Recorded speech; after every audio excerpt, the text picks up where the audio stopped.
Candy Mountain. Candy Mountain, Charlie. What the fuck's Candy Mountain? It's a magical mountain made of candy, Charlie. Just ask the magical Leoplodon. It said go to the left, Charlie. Candy Mountain, Charlie. Oh, shit. It's real.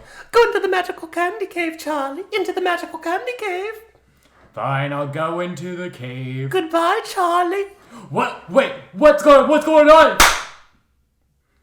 Oh, fuck. They took my kidney. And welcome back, spooky friends, to Crips and Corks, episode 30. I'm your host, DJ, here with my co-host and executive producer, Paul, as usual. Paul. We're back. It's been so long. Not to the listeners, but to you. I haven't seen you in 3 weeks. I know, because I was in Ireland, as you all at home know. I was in Ireland for a while, so we pre-recorded a bunch of episodes. So this is our first episode recording in, forever. It feels like so long. He thought leaving the United States and crossing the Atlantic would get him away from me, but I followed him. Oh no! You stowed away in the plate. You were just around the corner. I was stuck here working while you were having the time of your life. Not jealous or anything. Yeah, Ireland was beautiful, stunning, and amazing. And I will be going, on the next Uncorked, we'll be taking a deep dive into Ireland, my trip to Ireland, yes. DJ's trip to Ireland. I think Uncorked comes out tomorrow. Because doesn't this episode come out on the 30th? Probably. So, yeah. Which is my mother's birthday. Period. So, May 1st, check out Uncorked on YouTube, and we're going to do a deep dive into Ireland and our trips in Ireland, our crazy experiences. Potatoes. For sure, all the potatoes and everything.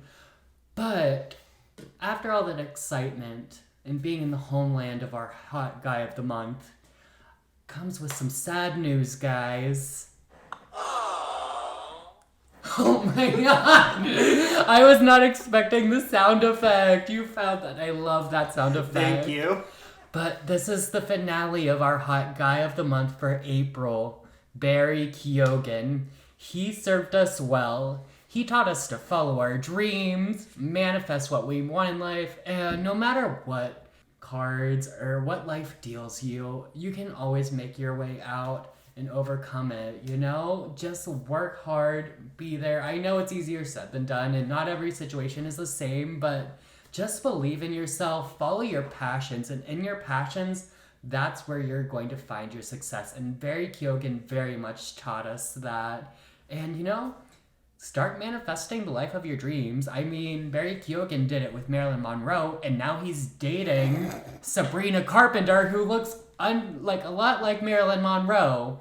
One could say she's the Marilyn Monroe of our generation. I know that's a wild claim, but she's beautiful. That's a wild claim. Yes. So sound off in the comments if you think Sabrina Carpenter is the Marilyn Monroe of our generation. But thank you so much to Barry Keoghan. You are an awesome Hot Guy of the Month. And I'm so excited for next month's Hot Guy of the Month to be announced on the next episode. So, guys, yes, period. So, and with that, DJ, how was your week? My week was good. My work bestie came back from an international trip, and so work no longer makes me want to unalive myself. That's good. Honestly, working with your best friend makes your jobs that much more bearable. I was a little worried when we started it, is this going to be too much? Are we going to become sick of each other? But, you're the only reason why I have not unalived myself. Oh my gosh.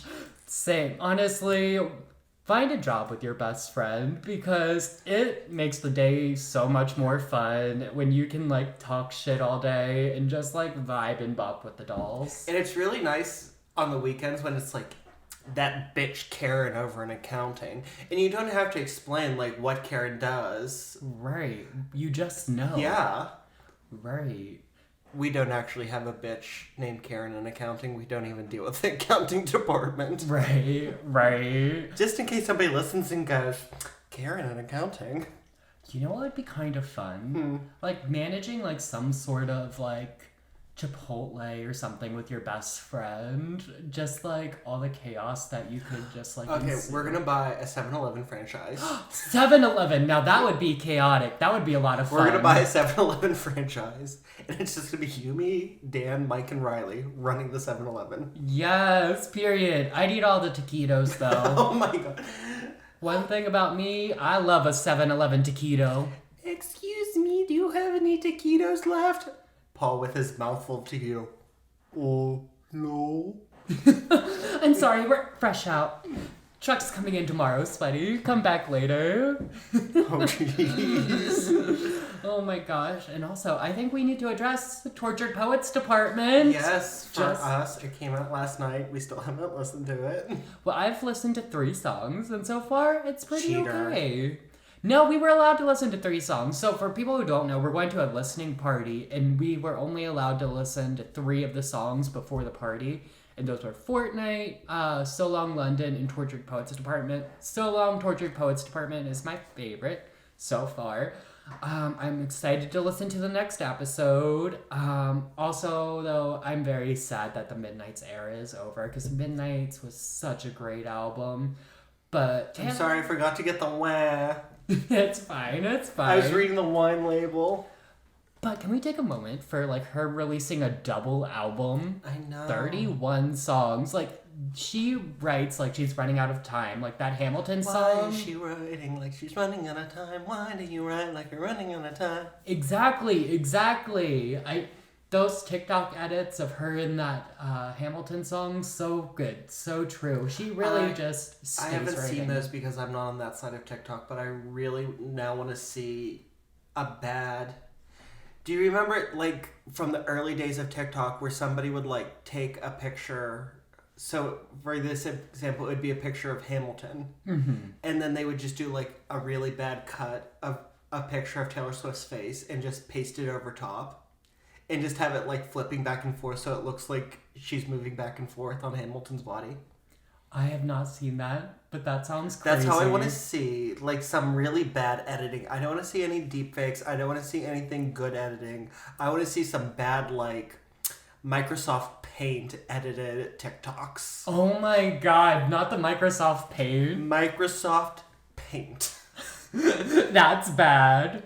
Oh, Jesus. But overall, Tortured Poets Department, unpopular opinion, it's not as good as Midnight's. From Actually, what I've heard it's so not far. an unpopular opinion because I was on Instagram today and I follow a bunch of, like, news magazines and newspapers. Mm-hmm. And I hate to say it, but Miss Swift is getting panned in the reviews saying it's not original. Yeah, but you know, I think this was a passion project for her, and I think she has enough money that she can do that. Right, and her fans are gonna stand behind her no matter what. If Beyonce could totally go out of left field and do a country album, then Taylor Swift can do her own passion project and do something that's a little not original. Please don't come at me. I have not listened to it. These are not my opinions. I like Cowboy Carter. I've listened to Cowboy Carter and I like it, and I kind of like this move towards country. I think it's cool. I listened to some of it, but it comes down to I just don't like country music generally. It's not my thing. That's fine. That's understandable. Like, I'm so for what Beyonce's doing with it. Just, it's not my cup of tea. When I hear Texas Hold'em come on my Spotify, I skip it. It's not because... Texas Hold'em is such a good song. It's so much fun to dance to. I mean, I also think because it was the first song to come out on the album and it, like, instantaneously became a TikTok sound. Mm-hmm. And now, after, like, weeks and months of hearing it constantly, I'm just kind of burnt out on it. See, that makes sense. That's what they do with most popular songs. And I also don't like country, so it's like there's a lower threshold of... acceptance. Yes. Like... your body rejects it. Like, because... Like, normally Beyonce gets a higher threshold, but because it's country, it got knocked down a peg. T. Completely understandable. I'm creating my boundaries, and I'm respecting my own boundaries. It's something I'm working on in therapy. You're doing great, sweetheart. Now, real quick side note before we move on. Taylor Swift mentions Charlie Puth in the Tortured Poets Department in one of the songs. She listens to the podcast. Yes. She has confirmed. Yes. She listened to the podcast and said yes. Charlie Swift is a Corky. Yes. Period. She said yes. We love Charlie Puth. Also, please drop in the comments on Instagram. Should I start calling you Corkies rather than Spooky Friends? Yeah, which one do you guys like? Quirky or Spooky Friends? Now, Corky isn't like, oh, I'm a Corky girl. It's like Corky, like The wine cork, I-E or Y. I like the I-E. It's a little more corky. Yeah, the IE is a Quirky. little... I'm here for it. Yeah. The Corkies. Corkies.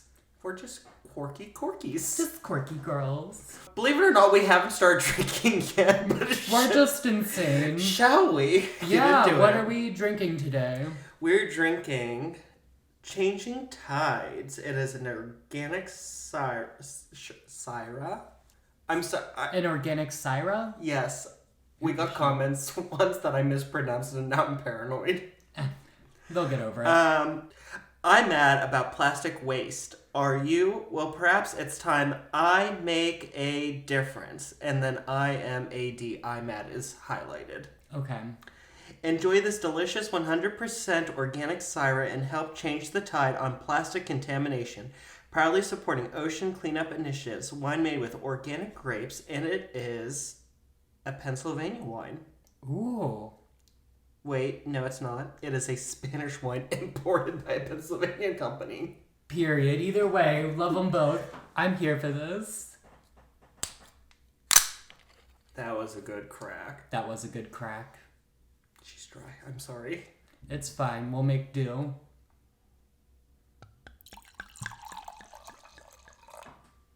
I wasn't expecting it to be a red. We've been doing lots of reds. I looked for a white, but this was a topic where I just had to find something that worked. And this one worked.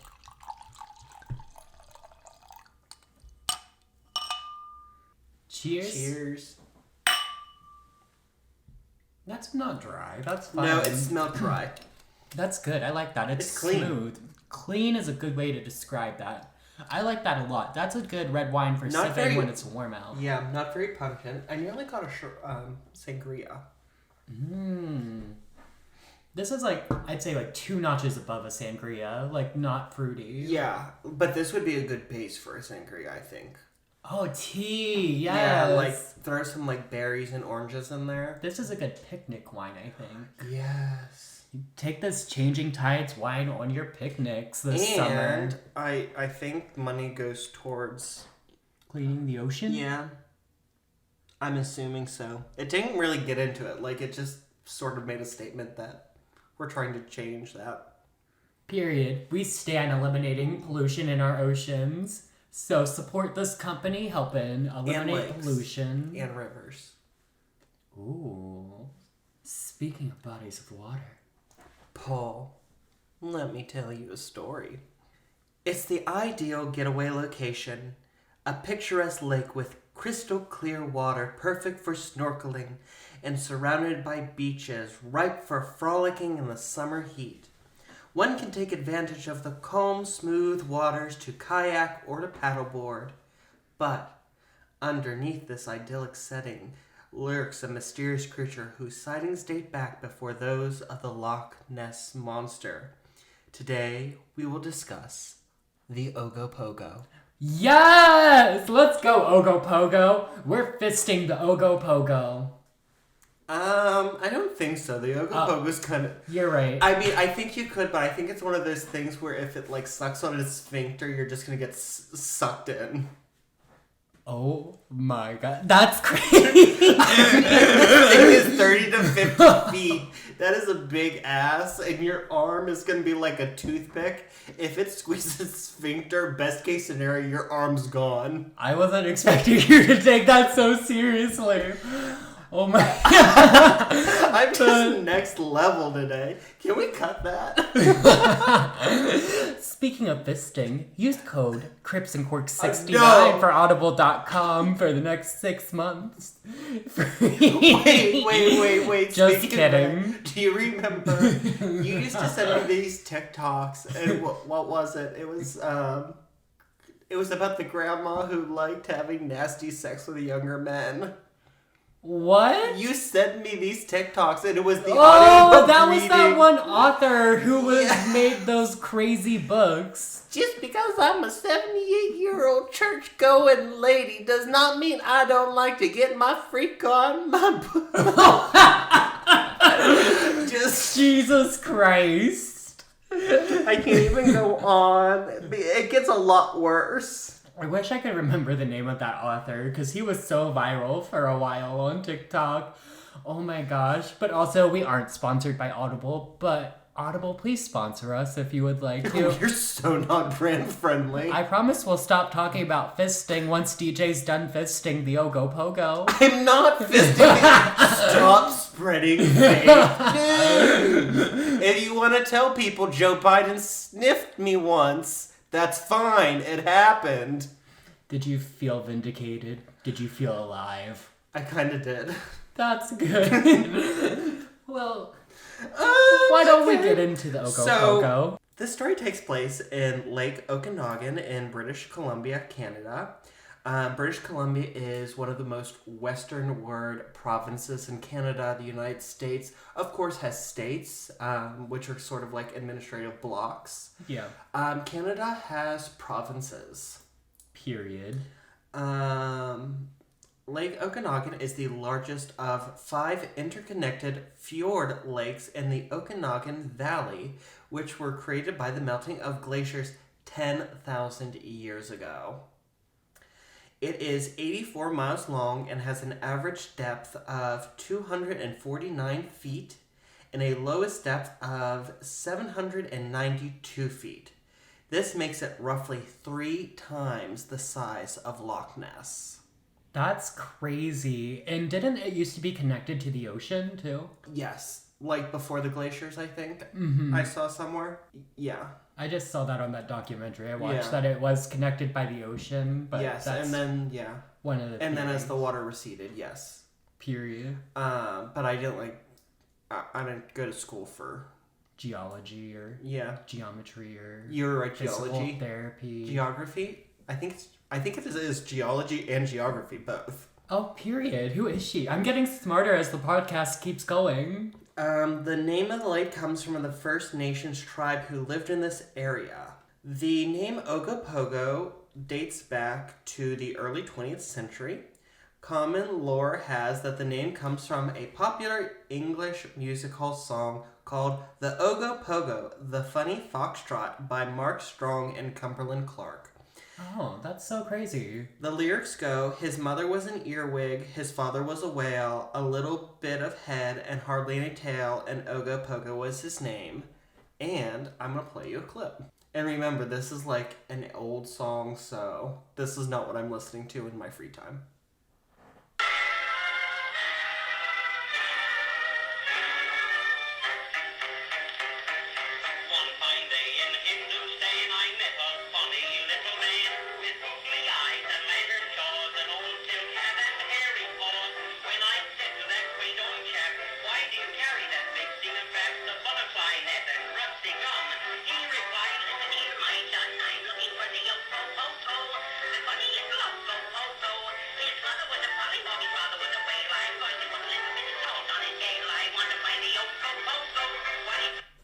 That's really interesting that they named it after that. Do you know if that song was originally made because of the Ogopogo, or that... No, because it was an English song and this takes place in Canada. Okay, so I wonder what they called the Ogopogo before this song. I have an answer for that. Period. What is it? Give me a second. Oh, I'm not finished with this Okay, section. excuse the fuck out of me, I guess. There is some debate on whether the name took effect in 1924 or there was a reference to the creature as the Ogopogo as early as 1912. Mm-hmm. The creature is sometimes nicknamed Ogie. Ogie, that's cute. That's fun. And baby Ogopogos are called Ogopups. Girl, I'm trying to get some Ogie later. Is Someone's son available? Sorry, Mom, you might want to skip the rest of this episode. It's not getting any better. I thought Ogopups was so cute and you just made it so dirty and filthy. No, I said Ogie. I didn't say... I know, but you said it right after I talked about Ogopups. I was hoping you were going to go, Aw, Ogo Pops. Because I didn't have time to interject with my joke before, so I had to wait. Would you like me to rewind? No, Okay. no. I just need to go get some Ogie later, that good Ogie. Trying to bounce on that Ogopogo. You know what I'm trying to say? You're not getting any Ogie later because I'm spending the night here. No, we're spending the night with. Yes. I was thinking to advertise on the podcast because if you and I get hate crimed by somebody who hates the podcast, that's one thing. Mm-hmm. I don't want an innocent bystander. I'll to just get hurt. bleep out her name. It's fine. Even though we already said her name on a previous podcast. Multiple times. Let me give you a description of the Ogopogo. Now, this is most commonly it's described as, this is not definitive. It is between 30 and 50 feet long. It is dark green or black in coloring. Sometimes it has flecks or stripes of red. It is serpentine, so think snake-like. Mm-hmm. Sometimes it has flippers or fins. Sometimes it doesn't, like a snake. Sometimes it will have dorsal ridges or humps. Dorsal ridges, that means like going up the back, like... Oh, yeah. Like Spinosaurus in Jurassic Park. Oh, okay, I got you. Its head has commonly been described as horse-like. Damn, I bet it's not that ugly. Jeez. Horses aren't ugly. Well, that's what they say about ugly people, that they got a horse face. I'm trying to think if I've ever used that. I've definitely heard it on, like, TV and things. I've heard it on TV. I'm trying to think of being like a horse girl, if I've ever said it. No, but I definitely once insulted somebody by saying they had the feet of a peasant. Also, I want to add that the Ogopogo is very reputation coded, shaped like a snake, very Oh my serpentine. God. It's reputation coded. It is believed to be a master of disguise, meaning that it's very good at camouflaging itself from detection. Right. Since the 1990s, the Ogopogo is protected under the Protected Wildlife Act of Canada, and it is illegal to harm it if you find one. Aw, they should do that for Bigfoot, too. Bigfoot is also protected under Yes! this Get act. into it! Protect the cryptids 2024. I'm here for it.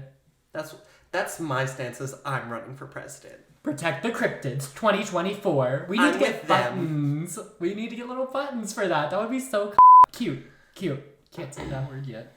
All right. Let me tell you a little bit of the history and the sightings of the Ogopogo. So according to historian Ben Radford, the Ogopogo is more closely tied to native mythology than any other lake monster. Oh, that's actually really cool. And the history of the Ogopogo and like sightings date back farther than sightings of the Loch Ness monster. Right. I mean, I saw a thing. Sorry if you're going to No, get to no, this, you're fine. but I did see in the documentary where there were like cave paintings Yeah, talking about the yeah, Ogopogo, which I thought was exactly. really interesting. I think when there's like cave paintings about something like that, there's something going on there, Samantha. So there is the St. Columba, Loch Ness, St. Columba in 598. Mm-hmm. That legend is considered to be the first Loch Ness monster story, but it happened in a river, not in Loch Ness. So when we get to that episode, we will take that. We will suspend our disbelief and take that as fact. But because we're talking about the Ogopogo, and Ogopogo's number one this episode, she's a hater. She's trying to be me. Period. And you know what? I've always said that. So the Shuswap and the Okanagan tribes called it Nitaka. I'm so sorry if I'm mispronouncing that. Because I only did like a week of research and it's not enough time to get these phonetics quite right. Right. But they regarded the Nitaka as a great evil entity with great power and ill intent. Oh. The word has various translations, including water god, water demon, and my favorite, sacred creature of the water. Oh, didn't they used to like make sacrifices to the Ogopogo back in the day? Yes, I'm getting to that. Okay, period. This is the problem when we both do research. Right, because I know so many things I want to talk about, but I don't know if you're going to get to it. I should like give you my notes so you like know what I'm going to say. True. We'll do that next time, Yes. so I'm not bringing up things you're going to talk about soon. Oh, motherfucker. What? We'll talk about that at the end. I forgot to do our announcement.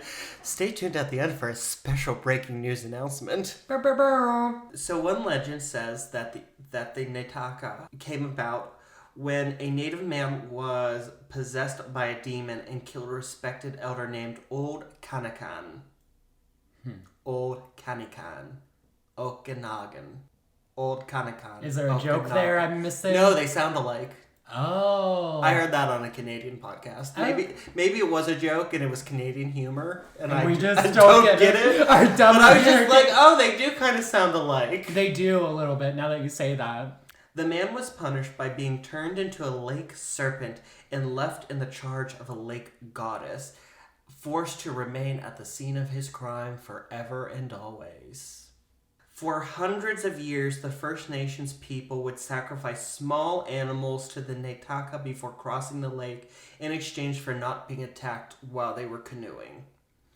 One oral tradition tells of a visiting chief named Tim Basket who refused to make a sacrifice to the Netaka. Once on the lake, the creature leapt out of the water at high speed, whipped up the water with its tail, and Tim Basket and his family were sucked to the bottom of the lake and drowned. That's crazy. Drowned. I'm not sure. I didn't go to Neither- school for that. I didn't, I don't remember. Other stories tell of the Netaka using its powerful tail to whip up violent storms in order to drown fishermen in canoes. Pat Raphael of the West Bank First Nation, a member of the larger Okanagan Nation Alliance. The demonic nature of the Netaka came about through a miscommunication between the First Nations and early European settlers. The creature should not be regarded as a demonic creature, but is actually sacred and protects the lake and the surrounding areas. Okay. So the Englishmen misunderstood the natives and thought it was more demonic. Yes. So you have these stories of like, oh, you sacrifice animals to this creature, and if you don't, it will attack you. To like the Western Christianity-oriented mind, it's a demon. Right. But to the First Nations, it's like, no, this is a guardian. We do a sacrifice to honor it because this, like, we're using its habitat to get from point A to point B. Yeah, it's more out of reverence than fear. Exactly. But like, the white man know best. Right. The capacity. Right. I heard a story on the documentary I watched where they were taking horses across the lake one time. That's my next story, actually. Go for it. It's all you. In 1855... Oh, sorry. I missed a point. According to legend, the Netaka lives in caves underneath Rattlesnake Island in the lake, adjacent to Squally Point. Remember that for later. Squally Point? Rattlesnake Island. Oh, Rattlesnake Island. Okay. As you were saying, in 1855, settler John McDougall claimed that while he was crossing the lake in a canoe, pulling his horses behind him, his horses were sucked under the water by an on-sea force, and he himself was nearly sucked down before he could cut the tow line. Damn. And didn't the horses have like gashes and things on them when they got to the other side of the lake? So some of the stories say that the horses were pulled down and never seen again. But there are stories of like horses being like grabbed by something and like there being gash marks in them. Mm-hmm. So yeah. Okay. But I think the prevailing tradition of this story was that the horses were never seen again. Mm-hmm. Okay. Kind of like Tim Basket and his friends. Poor horses. I'm gonna keep in my mind, like, just in my little mind, that the horses made it and with a few little scratches, just because I love animals. My leg! In 1872, oh my god. Susan Allison, not Salison. Susan Allison, a white settler who was the first to make a home in the area, and who formed relationships with the local tribes, was the first non-native person to give a detailed description of the Ogopogo. This description doesn't survive into modern times, but apparently she just said she thought it was a couple logs floating by until she realized it was moving like a snake. Oh, okay. In 1926, 30 boaters and drivers witnessed the creature as they were like going about the lake. This was 7 years before the sighting, which skyrocketed the Loch Ness Monster to fame. Okay. What year did you say what that was again? 1926. Okay. Nessie really became famous in 1933. Okay. In 1947, a number of people on watercrafts witnessed a 40-foot fork-tailed creature repeatedly breaking the surface and then diving back into the lake. That would be so crazy. Imagine you're on this lake, just having family vacation, and this huge-ass creature just fucking... Okay, like, yeets. I'm not even, like, halfway through the sightings yet, but let's just, like, recap. We have native people who've seen it. Mm-hmm. We now have white people who are seeing it. We have people, like 30 boaters and drivers. A number of people in boats seeing this. Like... What are we doing? What, like... Something has meanwhile, to be Loch there. Ness, one person sees her. Oh my god! Right. That's crazy. And Geoffrey Tozer, who is the son-in-law of British Premier W.C. Bennett, Premier is like their governor. Mm-hmm. He's the head of the province. Witnessed the Ogopogo. The whole governor saw it? The governor's son-in-law. And they're like, oh, LOL, it might not be there, LOL. In 1968, Art Folden was driving along Highway 97 when he saw a creature creating a large wake, that's like waves, and stopped his car and filmed it. In 1978, Bill Stemchek was driving across the William R. Bennett Bridge, which crosses from the east side to the west side of the lake, to work when he spotted 3 humps swimming alongside the bridge, like parallel. And now... the lake is like north-south oriented. Yeah. So like this is crossing like the short bit like in the middle. Oh, that makes sense. Okay. So the way the current normally goes is like north or south. So this thing is swimming alongside the bridge, which is east-west. So it's swimming like against the current or like... Not even against the current, like totally like antithetical to the current. Okay. Side note. Could you imagine building that bridge, hearing these stories of this huge lake monster, and then you gotta build this bridge across the lake? That would be kind of spooky, I feel like. I mean, like, even, like, getting on, like, a jet ski or a boat or something on the lake, I'd be a little spooked. I know there isn't really, like, instances of being attacked by it, but it would still be a little spooky, I feel like. Yeah, I'm just trying to think of, like, if there's, like, an equivalent where I can think, well, in Norway... they actually, like, built highways around these mountains that are said to be where trolls live. Oh, really? Like, it's super straight, and then you get to these mountains, and all of a sudden it becomes wavy. Because they were afraid of the trolls? And I can't remember if they tried to do it, like, they tried to move them. Because, like, it's just, like, rock mountains. I can't remember if they tried to move it, and then, like, shit happened, so they decided to build around them in respect to the trolls. Or if, like, the... locals were just like, nah, we're done. Respect the trolls. Respect the trolls 2024. Hashtag, yes, that's a t-shirt. Yes, respect the trolls 2024. We'll have to cover that in an upcoming episode. I'm interested in Ogopogo that. troll for president 2024. Okay. Wait, Ogopogo can't be the president. He's Canadian. I know. I'm sad. We'll get him next time. We'll get Champ. We'll get Champ to run. Who? Champ. I don't know her. He's the Loch Ness Monster of Lake Champlain. We'll have to cover her at some point, too. We will. So, Bill Stemchuk. So, he was so stunned, he put his flashes on and stopped his car and got out to go to the side of the bridge to get a closer look. And you'd think other drivers would be like, what the fuck? They saw it too, and they stopped, and they got out of their cars. Right. So, it's not just like this weird guy. This event so moved him that later on in life, he decided that he was going to make a short film about it and recreate it. And he was too old to play himself at that point, so he had his son play him. And while they were filming, they captured the Ogopogo on film again. That's so crazy. Like, they were...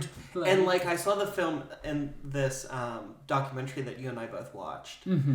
And they played it, and everyone's like, do you see that? Do you see the humps? Do you see this? Right, because it's crazy, because they were, like, filming a documentary about it and reenacting, and it popped up. That's almost, like, too crazy. Like, maybe they faked it, but maybe not. Who knows? faith in people, but that's insane. He would later lead a scientific expedition to research the Ogopogo in the 1990s. During this expedition, they found a cave underneath Rattlesnake Island, 100 feet underwater, with colder water coming out of it, which he theorizes may be a connection to another body of water, like the Pacific. Oh, so it might still be connected to the ocean. Yes. Okay, interesting. In 1980, around 50 tourists watched an alleged Ogopogo off a beach in Kelowna for about 45 minutes. So, more sightings. Mm-hmm. And that's a long sighting, too. That is, 45 minutes? That's a long time. And, if it was logs, would you really watch a log for 45 minutes? Right, because the log would just, drift in things. Exactly. Its thing is, splashing around and doing some shit. That's crazy. Also during the 80s, a local tourism agency offered a cash reward, which is supposedly, I think at the time it was $10,000, and I think now it's $1 million. Jeez. For a proven sighting of the Ogopogo. Greenpeace, which is a conservation organization, added a caveat that the creature could not be captured or harmed, but had to be videotaped. Girl, I mean, with all the CGI today and stuff, it could easily. But they're able to analyze that. Okay. I don't know. Still, I feel like there would be a lot of fakes, being submitted for the money, trying to, fake Nobody them out. has won yet. Period. In 1989, John Kirk saw a creature with 5 sleek, pitch black humps that was 35 to 40 feet long with a lashing tail and was moving at around 25 miles per hour. Okay, that one was just me. Oh, I was on holiday. My humps, my lovely lady humps. Check it out. Jesus. That same year, Ken Chaplin and his 78-year-old father were staking out the lake with a video camera and captured a creature 15 feet in length and about 75 feet from him. He reported it slapped its tail before diving and stated if that tail had slapped a man, there was no way the man would survive it. Because you know how some things things with tails will slap the water. Oh, yeah. And he was saying if it decided to slap a man, it was so big and so forceful, there was no way they'd survive. That's crazy. So you don't want to get close to this thing, y'all. Or maybe you want to do for that money. A few days later, he returned with his daughter and saw it again. Not him seeing it multiple times. That same year, this is our 4th sighting in 1989, Paul Damara videotaped a creature swimming just below the surface and a water skier falling off of their skis and into the water near the thing. That same year, 5, a hunting guide and his wife witnessed a strange creature come out of the lake and onto the land. It can walk on the land. She's mobile, but also, side note, this creature's so Taylor Swift coded. 1989? Okay, the Ogopogo's a Swiftie. Taylor Swift is the Ogopogo. Taylor Swift's the Ogopogo! Confirmed. I need that on a t-shirt. Taylor Swift is the Ogopogo. Yes, but it's a serpentine horse head, on the Reputation body. Yes! I'm here for that. Found footprints are often, people will find footprints, but they're often disregarded because they're just so easy to fake. Yeah. Which you see that with Bigfoot sightings too. Right. That makes sense. Andrew Bennett was leading a tour of Boy Scouts to look at First Nations pictographs when he spotted what looked like an unusual salamander. After examining flee from them and into the water, he theorized he saw an ogopup and that, like turtles, they are born on land and once hatched will crawl into the water. And this led him to search for the nest, which he claims to have found and photographed. So maybe they're amphibians. Amphibians are the ones that live in land and water, right? Well, yes, but turtles are reptiles and they do this. Wait, some turtles have gills? Yeah? Or do they breathe water? Do they go to the surface? Okay, what's going on with the turtles, guys? Do turtles? Do some of them have gills? What's going on, Samantha? I think some of them don't need to breathe oxygen. Bitch, what do you mean they don't need to breathe oxygen? I'm looking it up. Jesus. Science is so crazy. I'm trying to find this. Okay. Turtles obviously do not have gills. Bitch. They have pseudo gills in their butts. Huh, they have pseudo gills. Pseudo. Do you keep saying pseudo? No, don't bring it up. You got me saying it too. No. But confirmed, turtles are fake fish. They're fake stands. No one said they were fish. Who said a turtle was a fish? They're trying so hard to be fish. They can't even get not. real They're girls. being reptiles. Gills. Yeah. They're just being reptiles. They're just trying so hard to be fish, though, with their pseudo gills. They're fake. Shit, I did it again! Get up in that pseudo. God damn it! God, my long! Jesus. So wait, do amphibians? Wait, we can't keep doing. We can't. Stop. We're not scientists. Okay, they live in land and water. Okay. Yes. This is crazy, y'all. We need Billion Nye, the science guy, up in this bitch. Okay. I am the on speed dial. All right. So, for the first time ever on Crips and Quarks, I have a tinfoil hat alert. Ooh, girl, I'm ready. Tinfoil hat alert. So this is where even I can't suspend the disbelief. Okay, I'm ready. So in this interview, in the documentary, Bennett talks for a good long while about like the camouflaging and how he's photographed the Ogopogo so many times, and he's showing them, and then you see like the doodles of like here's the head and like the, and I'm just like, some of them I'm like, okay, that could be the Ogopogo, and then some of them I'm like, that's obviously a log. Yeah, he was really reaching in some of those photos. Like the one, like you saw the like broken branch stumps along the log, and he was like, see the flippers, and here's the head, and I was like, why are there broken branches on the Ogopogo? Right, that man was really reaching in that documentary in those photos. I'm going to give him a tinfoil hat award. He tried very hard. But Samantha, we know what's going on. I probably should have doxed him like that before I brought up the tinfoil hat. He took a little bit too many ibuprofen before he took those photos. A little too much Benadryl. I'm surprised he didn't see the hat man. Yeah. Disclaimer, we do not support the abuse of over-the-counter pills or medicines. Diet Coke, on the other hand. Yes, have as much Diet Coke as you want. The year 2000 was a boom year for sightings.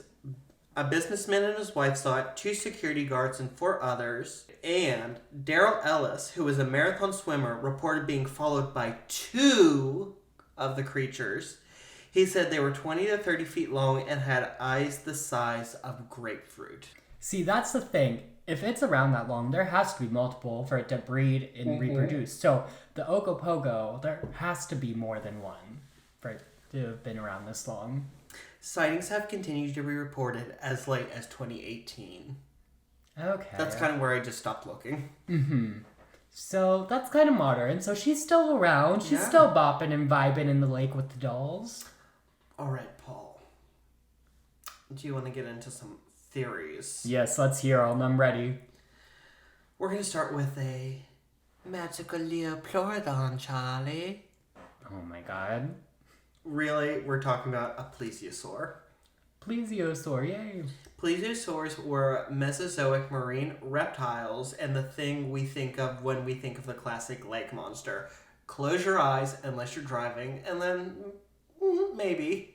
No, not really. That was a joke. For legal reasons, that's a joke. And think of the Loch Ness Monster, and you think of a creature with a very long head, or a long neck, a small head, a broad, round body, and flippers, and a short, stubby tail. That's a plesiosaur. Kind of looks like a Lapras from Pokemon. For all my anime fans out there. So plesiosaurs are commonly mistakenly referred to as dinosaurs, but they are not. And so I had to look up, why are they not dinosaurs? It is because dinosaurs were prehistoric reptiles that lived on land. Because plesiosaurs were prehistoric reptiles that lived in water, they are not dinosaurs. Oh, so dinosaurs have to live on land. Yeah, it's really semantics. I was waiting for this like big like boom. But it's just because it's in the water. Yeah, and apparently like pterodactyls are also not dinosaurs because they fly. That's crazy. My mind's a little bit blown by that. Because, bitch, they land. They don't spend their whole lives in the air. But I mean, yeah, Like- I'm sorry, I'm laughing, but I'm imagining a pterodactyl running. Like, imagine, like, and sort of waddling from side to side. I'm sorry, I don't know why I find that funny. Wait, hold up.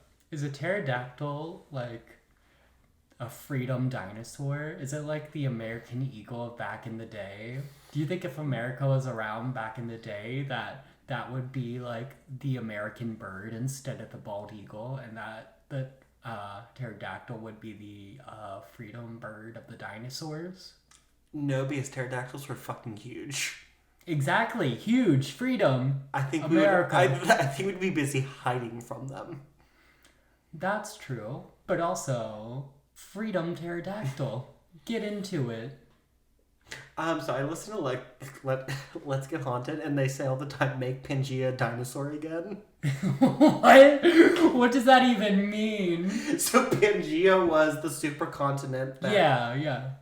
And then dinosaurs, and so it's like, make Pangea a dinosaur again. Bitch, I don't even... Okay, cool. Make Pangea a dinosaur again. Love you, Nat and Allie. Pangea was not part of this, was broken up by the time dinosaurs walked. Oh. This is now a dinosaur podcast. We're a dinosaur podcast. Get into it, losers. Back to the Ogopogo. Some believe that a genus of plesiosaurs may have survived into the modern era and explains the Ogopogo and Nessie and Champ. This is supported by the presence of the adapted sockeye salmon in Lake Ogopogo, which live in a landlocked lake, which have adapted over millennia from the main genus, which are sea fish. So, sockeye salmon are a northern Pacific salmon. Mm-hmm. They reside in coastal waters, and they will swim upstream to lay their eggs, but then they go back in the ocean. Yeah. But like you said, it used to be connected, and the salmon got trapped in here, and they've adapted over millennia to thrive in this freshwater landlocked lake. That's crazy how nature works like that. So, could a plesiosaur have gotten caught in here and just survived? I don't see why not. She's just Why bopping did and the plesiosaurs vibing. go extinct? Girl, I don't know. I didn't go to school for that. Apparently neither did I, and this is my research. Our next theory is a sturgeon. Sturgeons are giant ugly fish in the same family as catfish, another giant ugly fish. Damn, not doing my girls like that. They can't be that ugly. Have you ever seen a catfish? Yeah. Have you ever seen a sturgeon? I've never seen a sturgeon, but catfish aren't that ugly. Catfish, Like... they have those weird mustaches that look racist. Oh my gosh. Hang on. I'm looking up a sturgeon to show you. Catfish are the conservatives of the sea. It makes sense though. They're the country. Catfish are the country conservatives of the sea. Get into it. Look at that thing. Look at it. Okay, it's not that bad looking. Sturgeon aren't that bad looking. If you're driving right now, take your hand off the wheel and Google what a sturgeon looks like. Okay, dude, what really gets me is they're fucking huge. Wow, they are really big actually. That's crazy. I didn't know they were that big. They're fucking huge. But also I never really thought about a sturgeon until today. So. They are bottom feeders, much like Me most too, of my bitch. ex-boyfriends. Get into it. I love how we told the same joke but at cross purposes. Yes. They're pretty prehistoric. The first sturgeons appeared between 174 and 204 million years ago. Okay, that's kind of crazy. That's a long time. Like alligators, sharks, the sturgeon, cockroaches. I'm sure cockroaches have been around since the dawn of time. They've really been out here for so long, and we just rolled up on them and took shit over. That's crazy. It's like that Fairly Odd... Wait, do you remember the Fairly Odd Parents episode where Timmy wished that the cockroaches could be able to, talk? Yeah, I do remember that one. World domination! Peanut butter! Yes, I do remember that one. Fairly Odd Parents was a good show. Oh, childhood. Maybe I think that's why we're messed up, because that show, like that and other shows we watched growing up, were so unhinged. Oh, I messed up because of YouTube. YouTube corrupted me. Candy Mountain Charlie. Oh, yes. There are a few YouTubers who I will not name that I watched, and y'all know who I'm talking about. As I mentioned, look up these pictures. They are fucking huge. They're very long. Mm-hmm. And like most fish, they do swim in that sort of side-to-side thing, which lends itself to the serpentine look. That makes sense. They are also known to leap out of the water and into the air. It was funny because I was reading, why do they do this? And some people said they could be doing it to get air. They could be doing it to release air. They could be doing it as a mating ritual. Or most researchers think, because it just feels good. And that's an actual quote. They just want to be free. They're just quirky Free girls who Willy. want to be free. Okay, period, yes. Yes, I made a whale noise. And that's okay. And to give you an idea of how powerful and huge these things are, in 2015, a sturgeon jumped out of whatever it was living in and fatally injured a young girl. It jumped and it smacked the girl so hard that she died. Oh, that's crazy. That's a crazy way to go. Also, that would low-key be a hilarious video. Rest in peace to the girl. But that video would be so funny to watch. I do love the fisher videos where they pull the fish out and it smacks them right in the face and they let go of the pole. Yeah, that would be funny. But also, rest in peace to the little girl. Sorry, y'all. I'm sorry. I'm just imagining a fisherman getting hit in the face by a salmon and falling into the river. However, there is no evidence of sturgeon living in Lake Okanagan. Theory debunked. Also, yes, they leap out of the water, but they're bottom feeders. Why would they be swimming right under the surface so much? That's true. Good point. The next theory is natural flora. So it's like logs and shit. That would be fauna. Flora is animals. Oh. So the first animal I'm going to bring up are otters. Aw. I love otters. So cute. They hold hands so they don't get separated. That is cute. But also, they drown the pups of their enemies. That's low-key kind of badass. I love otters and I see all this stuff. They're so cute. They hold hands and then somebody's just they drown the children of their enemies. That's so crazy. And it's but they're sea puppies. Otters go crazy. That's wild. I loved. And Finding Dory. Did you watch Finding? You didn't watch Finding Dory, did you? I saw a little bit of it. You watched Finding Nemo? Yeah. Okay. There are otters in Finding Dory. Oh. And it was my favorite part because they're just cute. Oh, that's fun. They're dark. Sorry. Otters do reside in the lake and often swim in lines, which could create what looks like humps. Oh, that makes sense. Okay. Their dark fur is slicked down in the water, which could also cause it to look dark and snake-like to those who are far away or over-eager to see Ogie. Makes sense. Also living around the lake are beavers who, when swimming, also have dark, slick fur and who will slap their tail against the water. Oh, yeah. One alleged witness actually turned a picture in for the cash reward, and scientific analysis proved it was just a blurry picture of a beaver. I've seen a few blurry pictures of some beavers, if you know what I mean. It was my beaver. I was quite embarrassed. But at least it did end up on the cover of National Geographic. Although Playboy was going to offer me the centerfold. But I turned him down. But I turned them down for the Sean Cody. Ooh, girl, not Sean Cody. We're so unhinged today. Yeah, we are. This is what happens when we don't record for a few Maybe we should weeks. wait another 3 weeks to our next episode. So next we'll get into the fauna, which are logs. Logging is still an industry within the region. And even if we're not, sometimes trees just die and the logs fall into the lake. Right. Many reported Ogopogo pictures have been debunked as pictures of logs floating down. Or wherever. Now everyone's like, but how can a log float against the current? How can a log do humps? Right. Well, that could be answered by geography. Researchers have found that the lake's underwater terrain creates conditions which will form unusually large wakes in the water at random.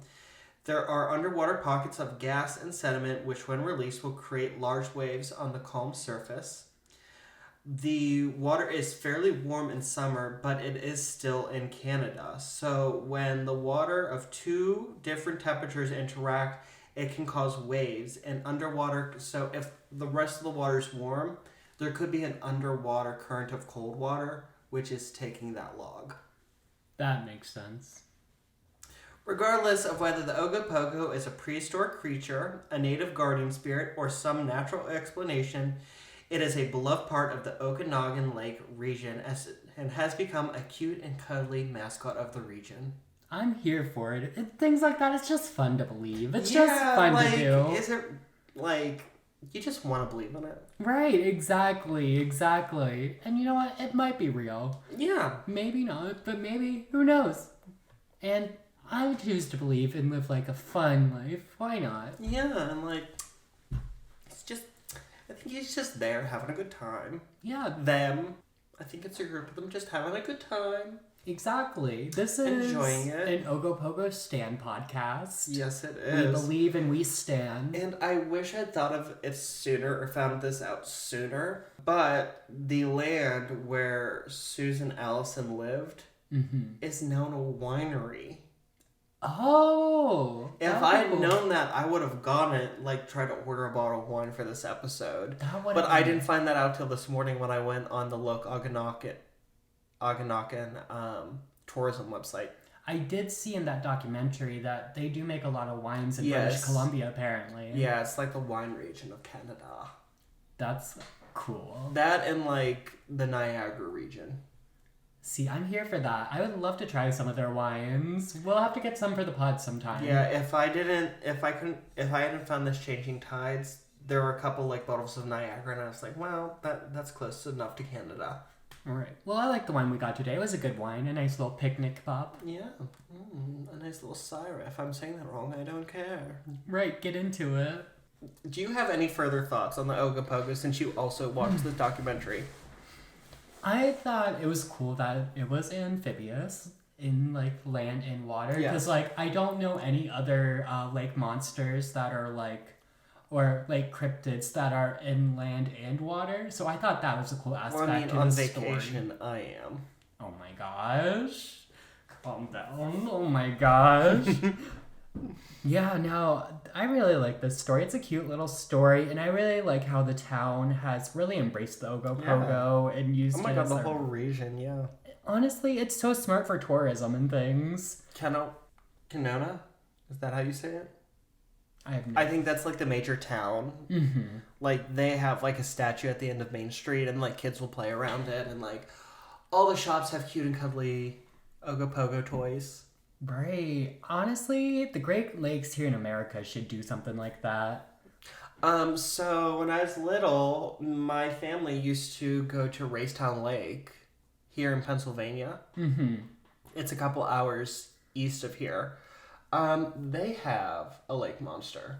Mm-hmm. They call Ray. Ray. Oh, that's so cool. And my stepdad had a boat, so me, my mom, and my brother would be on the boat trying to look for Ray, and my stepdad thought we were crazy. Why not? Go look for it. Meanwhile, he didn't believe that we landed on the moon. He convinced my mother that the moon landings were fake. So who's the real tinfoil hat? Right, who's crazy now? So, quick question for you, DJ. Yes. Smash or pass the Ogopogo? I'm gonna pass. I don't like snakes. CJ, you don't have to play coy for the podcast. We know you. I don't like snakes, and also just that tail. We know you want the Ogopogo. 1 minute it's choke me, daddy. The next minute I just get slapped, and it's slap my skin right off my body. Oh my gosh.